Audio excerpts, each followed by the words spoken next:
Bonjour à vous. Alors aujourd'hui, je vais vous lire La Charolaise.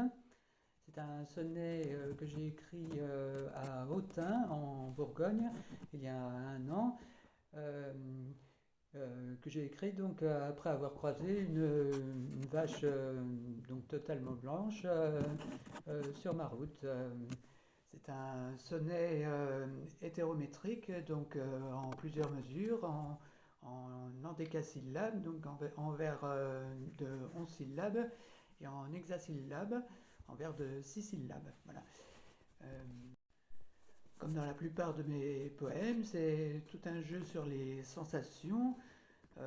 Et dans ce poème-là, c'est tout comme on parle de clair-obscur, ici je parlerai de pesant léger.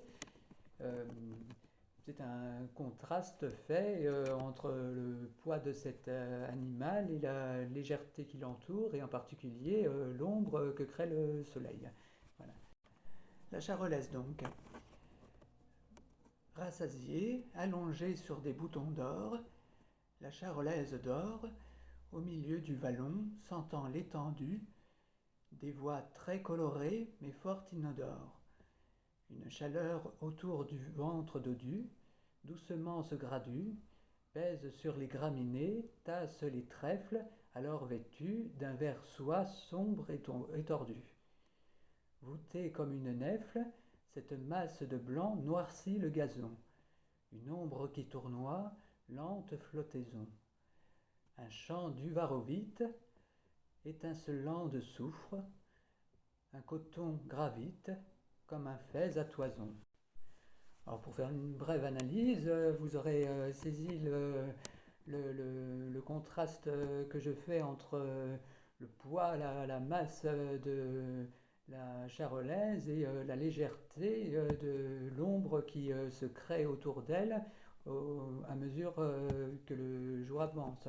Vous avez donc le poids important en parlant d'animal rassasié, euh, d'animal voûté, comme une nèfle. Alors la nèfle, c'est le fruit du nèflier, dont la fleur est totalement blanche, mais le fruit est, lui, presque cylindrique.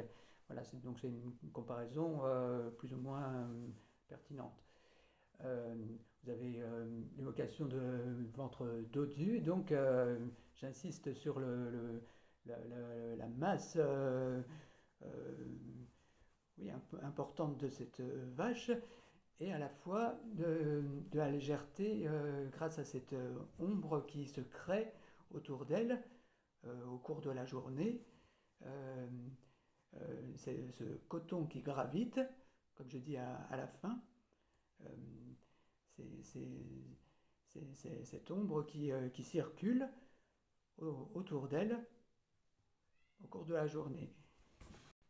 Moi, je prends aussi du plaisir à suggérer les alentours, donc ce champ de boutons d'or. Alors je parle de trèfle vert soie, le vert soie étant une variation, une nuance du vert.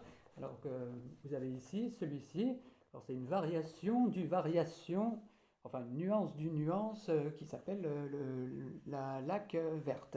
Voilà, c'est un des nombreux vers. Voilà, donc le vers soie pour signifier le chant. Et euh, je parle de chant d'Uvarovite. Alors j'aime beaucoup parler enfin me servir des gemmes, donc des pierres précieuses, des couleurs et des, des, des matières de pierres précieuses pour changer de certains clichés. Et donc les uvarovites, c'est aussi vert. C'est une pierre précieuse qui apparaît dans de nombreux verres. Euh, et ici, convenait au verre soie dont je parle avant. Voilà. Eh bien, voilà, n'hésitez pas à me donner votre opinion. Euh, bien, voilà, il n'y a rien d'autre à dire, à mon avis. Eh bien, bonne journée à vous et vivons la France. Au revoir.